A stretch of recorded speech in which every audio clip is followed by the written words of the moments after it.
Banger after banger.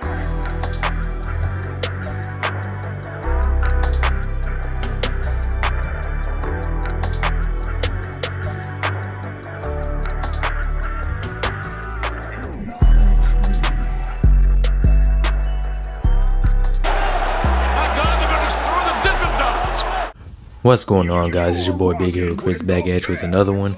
If you're new to the channel, go ahead and subscribe, leave me a thumbs up, ring the notification bell, hit me up on Twitter, TikTok, the community post, any place you can get in contact with me, man. You already know the vibes. And I'm back at you with your NXT review. And man, what a crazy, chaotic, hectic show this was.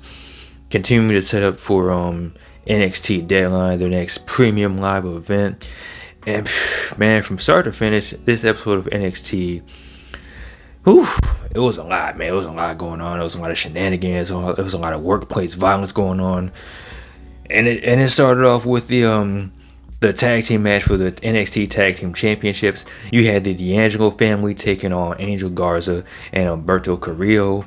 And like, this match just started off crazy. Like, as Angel and Humberto were making their entrance, the D'Angelo family just comes out of nowhere and just starts putting the beats to them.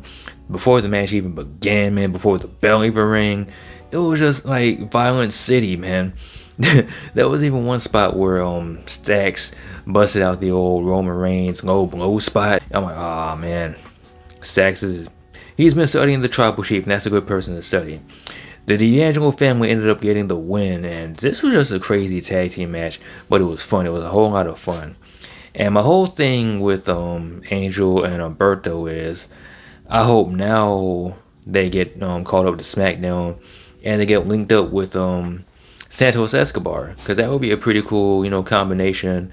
They can have their own form of Legado del Fantasma and take on the LWO and then take on the Street Profits or whatever. So that would be a pretty cool combination. I'm hoping. I don't know yet, but it's looking that way. So I'm all here for it, man. So we had Nathan Frazier in the back. He was talking to Axiom and the gang, and they were talking about the promo last week from what's his name, Baron Corbin. He was talking about how great his life was and how horrible Ilya Dragunov's life is. Even though he's an NXT champion, he's here in America and his family's back home and he can't see him, and his life sucks and he's miserable and he stays in an apartment by himself. And Nathan Frazier's like, I wouldn't mind being NXT champion, but Baron Corbin has a pretty good life. And Ilya Dragunov popped up out of nowhere and was like, yo, I'm pussy? So pretty much this led to a match later in the night between Dragunov and Nathan Frazier. And boy, oh boy, Ilya Dragunov beat the brakes off this poor man. He beat this man like he owed him money. It was crazy. He beat him with, I think it was like 3 H-bombs. Like, he hit one H-bomb and then he let up, and then he hit another one, and then he hit like a super duper mega I hate you so much H-bomb. Covered him 1, 2, 3. And at one point I was thinking, like, is Nathan Frazier dead, man? Because Ilya Dragunov, he's that type of person where he doesn't realize that wrestling is, it's not real, but Ilya Dragunov thinks it's real. So I'm not going to tell him any different. Ilya Dragunov scares me. He's dangerous. He's unstoppable. I don't think there's anybody who can beat him. Even though after the match you had Baron Corbin, playing some mind games.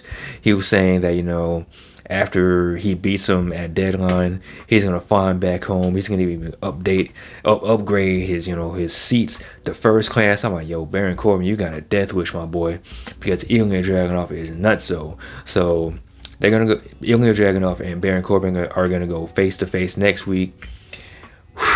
Y'all say a prayer for Baron Corbin, because it's not gonna look too good for that boy. All right, so next up we had one of the two final Iron Survivor qualifying matches between Kalani Jordan and Kiana James. And there was one spot during the match where it was looking like Kiana James was going to win, but then out of nowhere, you had Roxanne Perez, hit the bell, like stealing the bell from from the timekeeper, and Kiana James was like, yo, what's going on? And Kalani Jordan ended up getting the win with that split-legged moonsault she does. Next week is going to be like the last opportunity qualifying match. It's going to be 2 sets of fatal 4-way matches, one for the women and one for the men, and whoever wins those 2 matches will be in the respective spots for both the men and the women at Deadline. And then later on in the night, you had Roxanne Perez getting into a fight in the women's locker room. And then even at the end of the show, her and Kiana James are throwing hands in the most dangerous spot on the face of the planet, the NXT parking lot. So it's looking like this rivalry between these two is definitely heating up. Whew. I have a feeling like they're gonna end up having a match at Deadline. It's gonna be like a some type of special stipulation because it's getting hot and heavy between those two. What's not hot and heavy is Lexis King being weird. Like, he's pulling up to Briggs and Jensen and Fallon Henley. He's being weird. He's trying to riz on Fallon Henley, and she ain't having it. And this led to a match later in the night between Lexis King and Brooks Jensen. And this was pretty much a battle to see who has the least amount of sauce between Lexis King and Brooks Jensen. And, you know, it was revealed earlier in the night that there was like footage of, you know, Lexis King pulling up on Trick Williams right before he got attacked. Now, granted, this didn't show Lexis King attacking Trick Williams, but it is pretty incriminating. Now, one thing I noticed was before this attack took place, Lexis King was on his phone with somebody. Like, he was texting somebody, and then Trick Williams pulled up, and then, you know, yada yada yada, you know, the attack happened. So my whole thing is, people are saying, well, this proves it. This proves that Carmelo Hayes is innocent. But I'm like, I'm not too sure, because he's still acting kind of shady. He's acting kind of weird, especially towards Trick. Because Trick Williams is like, listen, I'm focused on this Iron Survivor Challenge. But Melo's like, yo, we got to strike while the iron's hot. We know who did it. We got to get Lexis King. And, you know, Trick's like, yo, we got to just chill out, man. We're bigger than this. We're bigger. We don't do this. And Melo's like, yeah, So I don't know what's going on with Carmelo. He tried to interfere during the Lexis King Brooks Jensen match, and it didn't really work out in Brooks Jensen's favor. Lexis King still ended up getting the win because there was a whole lot going on. It was a distraction. So yeah, man, I don't know what's going on with old Carmelo Hayes, but I feel like he's involved in this whole Trick Williams Lexis King thing in some way, shape, or form.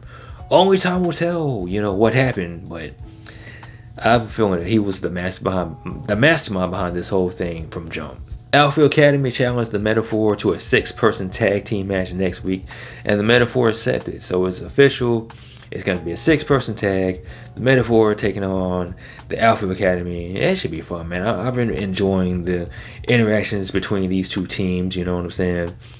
Alpha Academy is hilarious. Metaphor is just crazy, and they're hilarious as well. And they have just Carol Jackson and Lash Legend. My God, man. But yeah, man, Alpha Academy is ultimately the top school. Unlike that doggone dirty Chase U, we've been dealing with a lot of these accusations and this investigation that's been going on for the longest. And there was a press conference. Andre Chase came out and address these accusations and these investigation. And ultimately what's going on with Chase U is they owe a lot of money. They're in debt. They're in deep debt due to gambling. Apparently either Andre Chase or somebody in Chase U has a severe gambling problem and is putting this poor school in debt, man.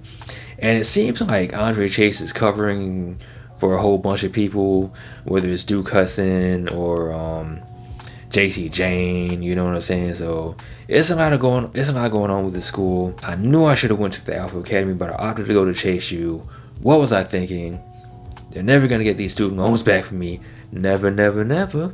So in the second Iron Survivor Challenge match, Braun Breaker ended up beating the brakes out of Eddie Thorpe.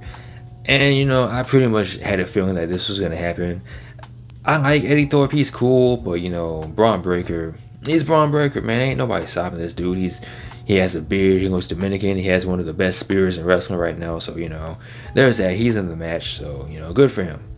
So in a backstage segment with 3 women who have the fakest names, the most unrealistic names I've ever heard in my entire life, Lyra Valkyria, Fallon Henley, and Tatum Paxley. Like You know what I mean? So I'm assuming that this is like setting up. I don't know if it's setting up something between Lyra Valkyria and Fallon Henley or Tatum Paxley, but you know, it is good to see Tatum Paxley back on NXT television after like what, months? So you know, good for her. So after this, we had the grudge match, the match we've all been waiting for, a match that has been weeks in the making. The queen of NXT, Ariana Grace, taking on Carmen Petrovic. I think I said it right. I'm proud of myself. Good job, Chris. So before this match took place, there was a video that came out from Joe Gacy, and he's just being weird. He's being very cryptic and just saying a whole bunch of words that don't make sense.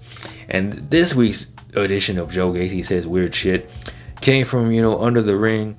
And apparently this was taking place during the Ariana Grace Carmen match, because like in the middle of the match, he just ran up from under the ring, stole the ring bell, just jeopardizing the poor timekeeper's job, ran off with the ring bell, and he's just going crazy. He's losing his mind. Nothing makes sense.